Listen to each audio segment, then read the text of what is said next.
Hi folks, Jason Buckner here from Automation Made Easy, and today I want to talk to you a little bit about email marketing and what is getting the best response rate on emails. What format is the best for your emails to get the best response rate? So text or HTML, it's a long asked question, and I want to have a look at the results here for you, and also what you should be doing. Text is an old format that everyone said was the best way to move forward.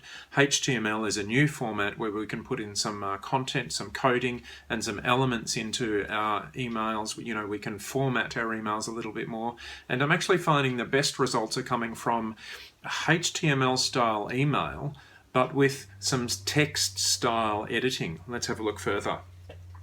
So our aim is to get the highest rate on opens and reads of our email. That's our ultimate aim. We want people reading our emails and opening them and clicking through. So what I've found is to keep it simple and similar. And let me explain to you what I mean by that. Similar to if you were sending an email from your Outlook or from your professional email program that you'll send a one-off email to your customers. If you were sending an email like that, it would look something like this. If you have a look down the bottom here, you can see, Jason Buckner, CEO, Automation Made Easy, and an image of me. There are a lot of professional businesses that have this sort of signature on the bottom. And I suggest we need to make it similar to this in our emails to get people to read it. It looks like it's coming from a person, not some software, and it just makes it more readable to our customers, a little bit more connected with our customers as well. So let's have a little look further. So we'll have a look at some examples now. So this first one here is an example of where I've done some testing with some branding. Now, branding is really important to think about in our emails, but I've got a little rule. If someone's your customer, then I like to put branding in so that they can recognize that what they're looking at is a result of their purchase.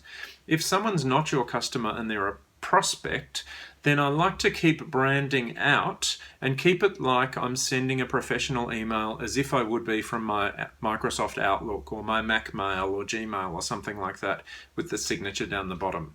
Now take a look at this one, for example. This particular scenario here was a test with branding to my non-customers. Now let's have a look at the results.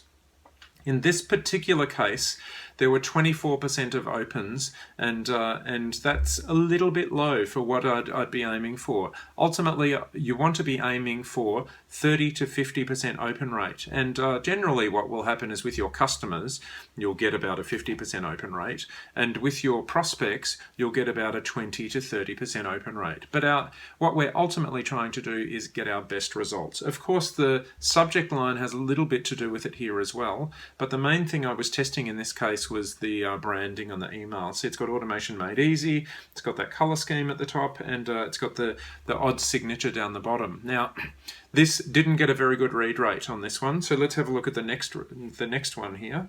So here's an example of a blog post that I've sent out. There's an image of the video in the blog post that it's making it already more personal. And then see down the bottom there, I've got kind regards, Jason Buckner, and then it's got my image just at the bottom there. So it's starting to look similar to a professional email that goes out from someone typing an email to you. So this one got a much better read rate. Look at that, 33%.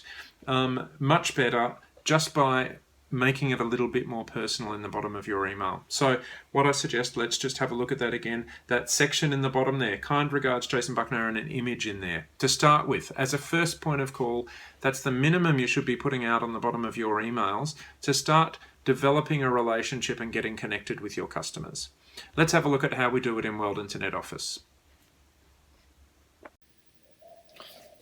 So in World Internet Office, I'm in the Broadcast Builder at the moment. It's the same as if you're in the Broadcast Builder or in the Autoresponder Builder. It's exactly the same. So having a look at this email here, we've got my image in down the bottom here. Just going to take that away and have a look at this. So at the moment, a lot of you are sending out just with this kind regards in the bottom here.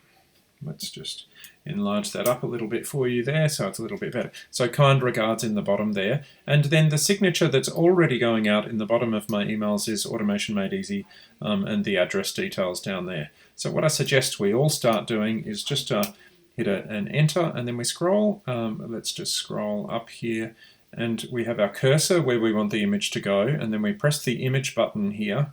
Now, this little button here on the side here, we can click here, and it gives us the images that are in our World Internet Office account. So I'm going to choose this particular one, and then click on Insert. Now you can click on the Upload button, of course, and upload your image. Now this is a little bit big, so what I'm going to do here is take out this second section here, and I'm going to make this 120. And then I just hit Tab and it'll automatically resize on the other one, and I click on Insert.